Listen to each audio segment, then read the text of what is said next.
کیوں نہیں مانگتی امت یہ کہ یا اللہ ہماری اولادیں بھی تیری فرما بردار؟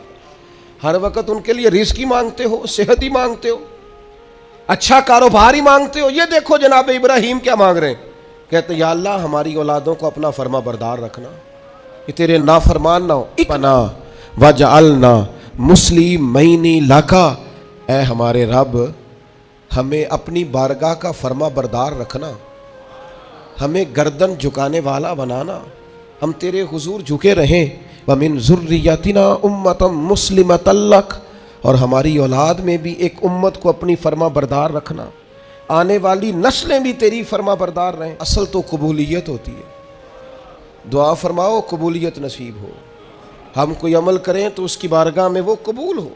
دعا مانگ، ربنا تقبل منا، اے اللہ ہم سے قبول فرما، اس لیے کہ انک انت السمیع العلیم، تو سننے والا بھی ہے اور جاننے والا بھی۔ ربنا تقبل منا، ساتھ دعا مانگ رہے تھے یا اللہ یہ ہم سے قبول فرما لے۔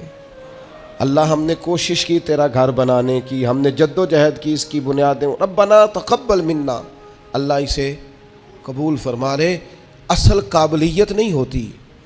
وَإِذْ يَرْفَعُ إِبْرَاهِيمُ الْقَوَاعِدَ مِنَ الْبَيْتِ وَإِسْمَاعِيلُ، فرمایا جب اٹھاتے تھے نا جناب ابراہیم اور جناب اسماعیل اس گھر کی دیواریں، جب وہ اس کی دیواریں اٹھا رہے تھے، بنیادیں بلند کر رہے تھے، تو پتہ ہے ساتھ کیا کہہ رہے تھے کہ کریم کو وہ بات اتنی اللہ کی بارگاہ میں مقبول ہوئی کہ قرآن میں بیان کیا۔ فرمایا 2-3 مقام قرآن پاک کی عرض کرتا ہوں۔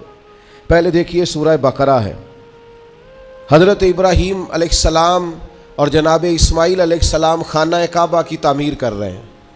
حضرت اسماعیل اینٹیں اٹھا کے لاتے ہیں اور جناب ابراہیم علیہ السلام دیواروں پہ لگا کے دیواروں کو بلند کرتے ہیں۔ او دیکھو مسجدیں بنانے والوں، اللہ کے گھر تعمیر کرنے والوں، ذرا اپنی شان تو دیکھو، ذرا دیکھو تو صحیح تم کس کی سنت کا تتبع کر رہے، تم دیکھو تم کس صف میں کھڑے ہو جس صف کی امامت جناب ابراہیم علیہ السلام فرما رہے ہیں۔ حضرت ابراہیم کعبے کی دیواریں اونچی کر رہے ہیں، بیت اللہ شریف کی تعمیر ہو رہی ہے۔ حضرت خلیل اللہ علیہ السلام جن کو رب کہتا ہے واتخذ اللہ ابراہیم خلیلا، میں نے انہیں اپنا گہرا دوست بنایا، وہ اپنے رب کے حضور دعائیں مانگتے ہیں۔ یہ دعا اتنی انوکھی، اتنی پیاری، کاش آپ اس پر غور کریں کہ یہ دعا مانگنا رب کو اتنا پسند آیا ہے کہ اللہ نے قرآن مجید میں بیان فرما دیا ہے۔ پتہ کیا ہے، ہم دعائیں تو مانگتے ہیں پر وہ لذت نہیں لیتے جو ہمیں لینی چاہیے۔ ہم دعا تو مانگتے ہیں پر وہ سرور حاصل نہیں کر پاتے جو ایک بندے کو اپنے رب کی طرف رجوع کرنے میں نصیب ہوتا ہے۔ رسمی سا انداز ہوتا ہے، روٹین کی باتیں ہوتی ہیں، بعض جگہ تو رٹی رٹائی دعائیں ہوتی۔ کیا انداز ہے قرآن مجید کا، بلا مثال و بلا تشبیہ۔ رب فرماتا ہے میرے خلیل نے مجھ سے فلاں دعا مانگی، میرے حضور فلاں بات کے لیے فلاں معاملے میں عرض کیا۔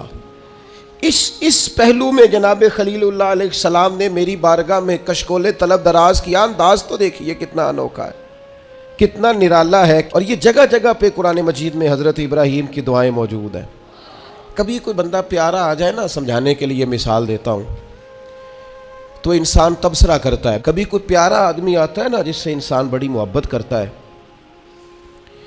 تو انسان اس کی باتیں بیان کرتا ہے، کہتا ہے وہ آیا تو اس نے یوں کہا، پھر جواب میں نے یوں کہا، اس نے یہ سوال پوچھا تو پھر میں نے اسے یہ جواب دیا، اس نے اس حوالے سے بات کی تو پھر میں نے اسے اس طرح کر کے جواب دیا۔ پھر ایک اور انفرادی پہلو قرآن مجید میں ہمیں نظر آتا ہے کہ جناب ابراہیم علیہ السلام نے اپنے رب کریم کی بارگاہ میں جو دعائیں مانگی ہیں نا، ان دعاؤں کو اللہ تعالیٰ نے بڑے اہتمام سے قرآن پاک میں بیان فرمایا۔ اللہ تبارک و تعالیٰ نے قرآن مجید کے اندر حضرت ابراہیم علیہ السلام کا تذکرہ بڑی محبت کے ساتھ فرمایا۔ جناب ابراہیم علیہ السلام کی سیرت کو بڑی تفصیل سے قرآن پاک نے بیان فرمایا۔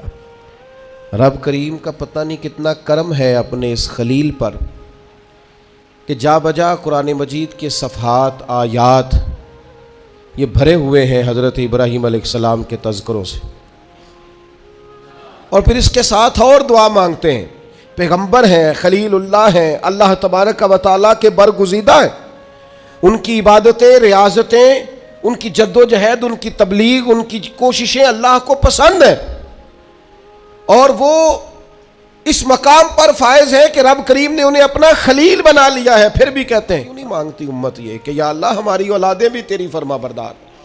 ہر وقت ان کے لیے رزق ہی مانگتے ہو، صحت ہی مانگتے ہو، اچھا کاروبار ہی مانگتے ہو. یہ دیکھو جناب ابراہیم کیا مانگ رہے ہیں، کہتے ہیں یا اللہ ہماری اولادوں کو اپنا فرما بردار رکھنا، یہ تیرے نافرمان نہ ہو. اکرام ہے، مرتبہ ہے، پھر بھی کہتے ہیں وَأَرِنَا مَنَاسِكَنَا، یا اللہ ہمیں اپنی عبادت کے طریقے سکھا، یا اللہ ہمیں سکھا کس طریقے سے تیری عبادت کریں تو راضی ہوتا ہے.